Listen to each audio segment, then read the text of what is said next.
She's accusing me of rape. A woman that I have no idea who she is. It came out of the blue.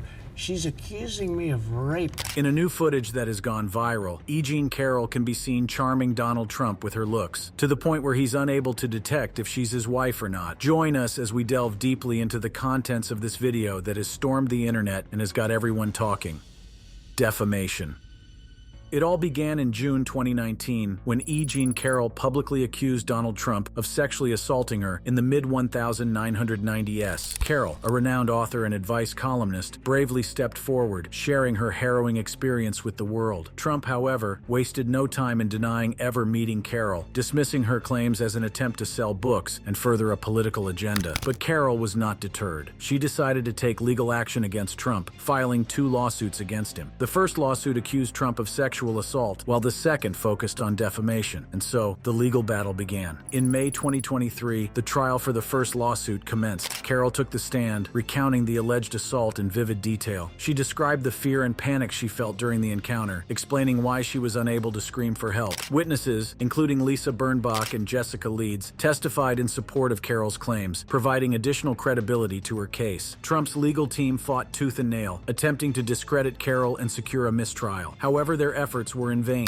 In the pre-trial phase of the second lawsuit, Carroll amended her defamation suit to include additional comments made by Trump after the initial verdict. Trump's legal team fought against this amendment, but the judge ruled in favor of Carroll, allowing the case to proceed. The trial for the second lawsuit began in January 2024, with Trump himself in attendance. Carroll once again took the stand, recounting the alleged assault and the profound impact it had on her life. She faced intense cross-examination from Trump's legal team, but her testimony remained consistent and unwavering.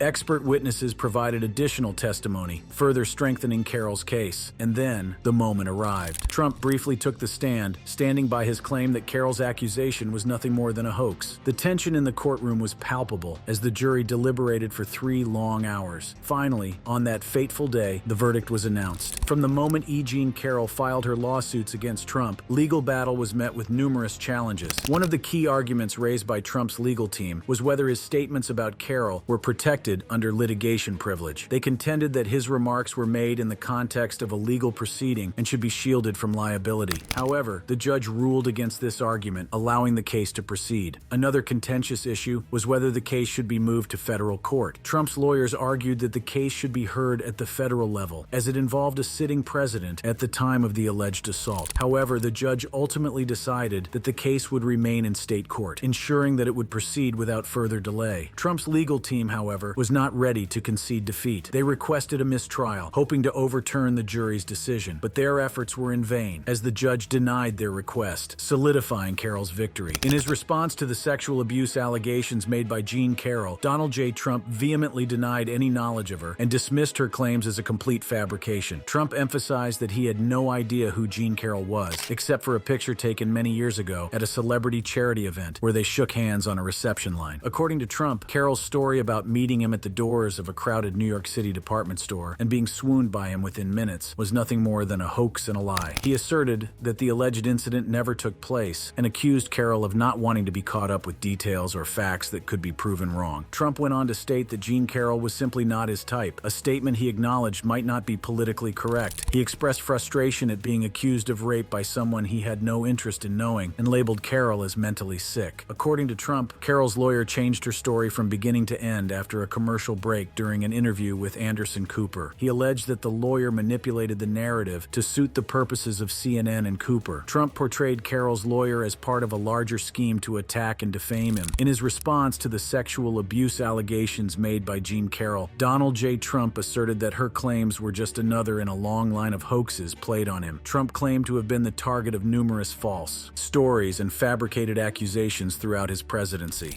According to Trump, the allegations made by Jean Carroll were part of a larger pattern of deception. He labeled Carroll as a liar and a sick person, questioning her mental state. Trump pointed out that Carroll had changed her story from beginning to end during an interview with Anderson Cooper, suggesting that she tailored her narrative to suit the purposes of CNN and Cooper. Trump emphasized that he had no interest in knowing Jean Carroll and stated that she was not his type. He acknowledged that it might not be politically correct to say so, but he believed it to be true. Trump portrayed Carroll's accusations as baseless and part of a larger scheme to defame him. According to Carroll, she encountered Trump while shopping for lingerie. What started as a seemingly innocent conversation quickly took a dark turn. Carroll alleges that Trump, without warning or consent, pushed her against a wall, forcibly kissed her, and proceeded to sexually assault her. Shut the door and pushed me up against the wall and bang my head on the wall and kiss me. Her account is filled with raw emotion as she relives the fear and helplessness she experienced in that moment. Carroll's voice cracks as she describes the struggle to free herself from Trump's grip, the feeling of violation that has haunted her for decades. It is important to note that Carroll's allegations have been met with skepticism and denial from President Trump. However, her unwavering conviction and the detailed nature of her account demand attention and consideration. As Carroll continues to share her story, her words become more resolute, her voice gaining strength. She emphasizes that this is not an isolated incident, but rather a pattern of behavior that she believes others have also endured at the hands of the former president. In 2019, former President Donald Trump found himself embroiled in a heated discussion with Stephanie Grisham, his director of communications and press secretary, regarding the ongoing legal battle with writer E. Jean Carroll. Grisham, who served as Trump's director of communications and press secretary, found herself in the midst of a storm, tasked with navigating the fallout from Carroll's allegations. It was a tough time in the White House. I recall sitting in the Oval Office with him, discussing the situation with E. Jean Carroll. He was adamant in his denial, but his approach was not to defend himself. Instead, he sought to undermine her and anyone who stood up against him. Grisham's close relationship with Melania Trump added another layer of complexity to the discussion. Melania had been pressuring Trump to defend himself against Carroll's allegations, making the situation even more fraught with tension. It's my understanding that Melania wanted him to go out there and defend himself, so he was not only trying to appease her, but also using the situation to his advantage as a presidential candidate. He saw it as an opportunity to fundraise and rally his supporters. The mounting legal consequences did little to deter Trump from continuing his defamatory remarks about Carroll. He vowed to appeal the jury's verdict and blamed everyone but himself for the unfavorable outcome. Today,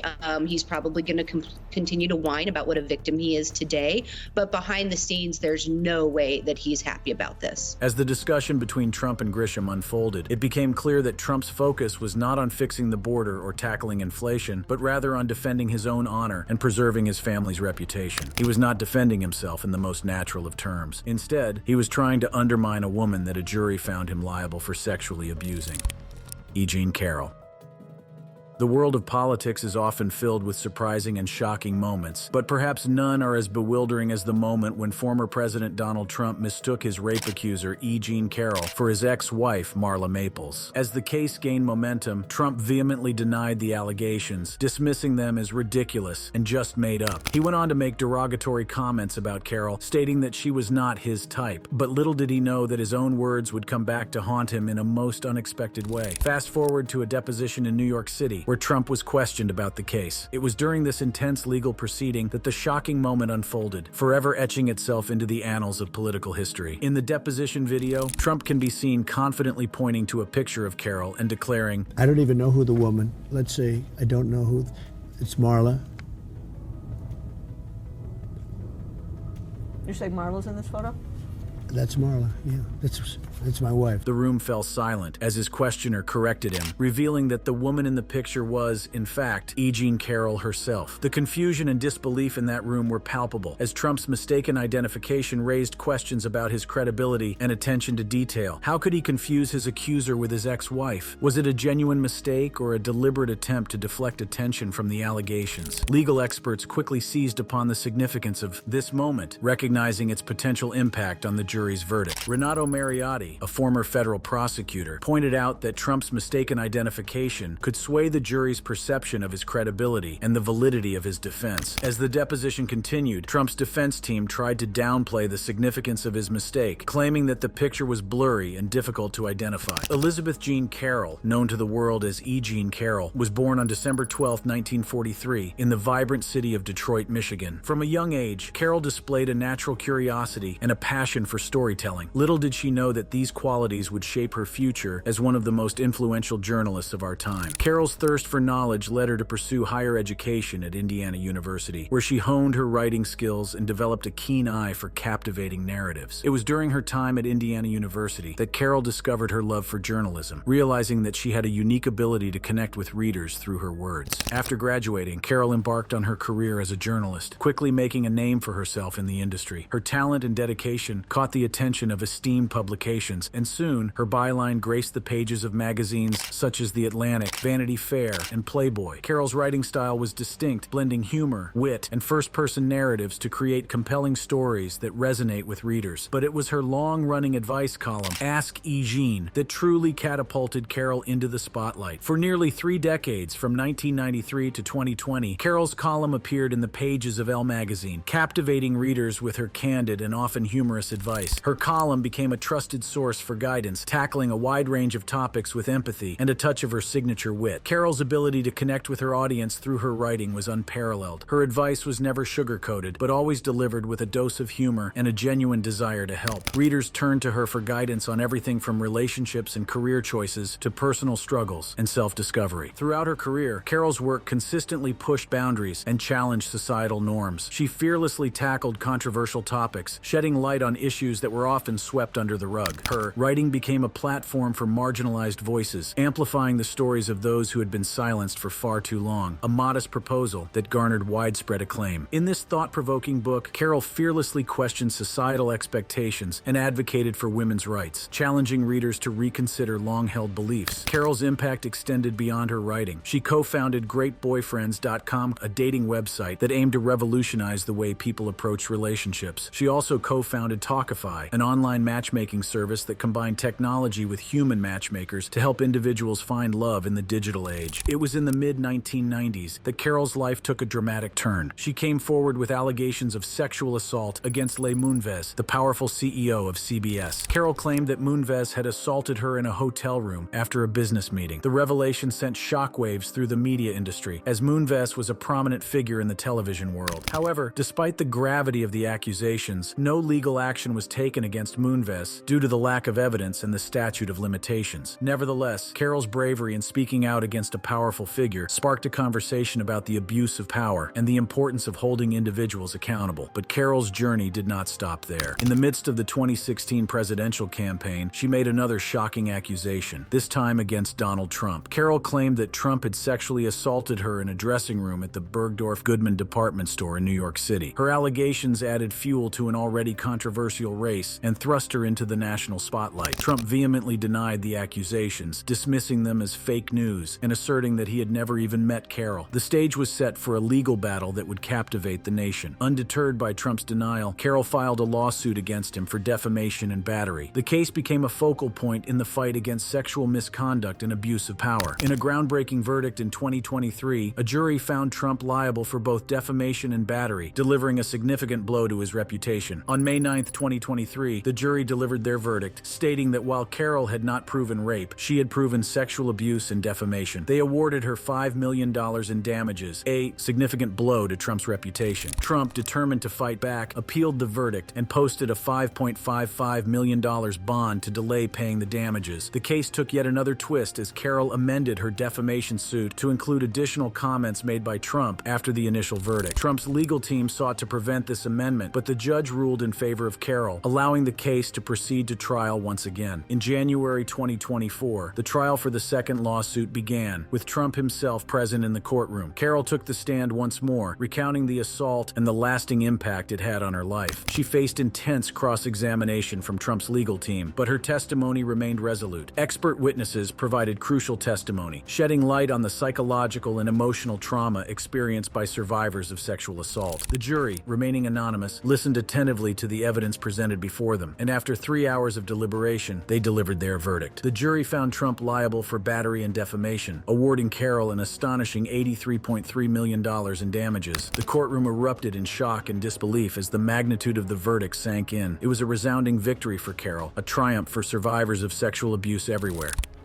The plea: Trump, refusing to accept defeat, declared his intention to appeal the decision once again. The legal battle continues, with the nation eagerly awaiting the next chapter in this gripping saga. However, in October 2020, a federal judge rejected the Department of Justice's attempt to intervene in the case, allowing Carroll's lawsuit to proceed. The judge ruled that Trump's alleged defamatory statements were not made within the scope of his official duties as president, clearing the way for Carroll's legal team to gather evidence and depose witnesses. The discovery process revealed a trove of information, including photographs, witness statements, and other evidence that could potentially corroborate Carroll's account. This newfound evidence added weight to Carroll's claims and posed a significant challenge to Trump's defense. As the trial date approached, the public's attention turned to the potential consequences Trump could face if found guilty. The penalties for defamation can vary, but they often include monetary damages awarded to the plaintiff. In Carroll's case, she sought both compensatory and punitive damages, aiming to hold Trump accountable for the alleged harm caused by his statements.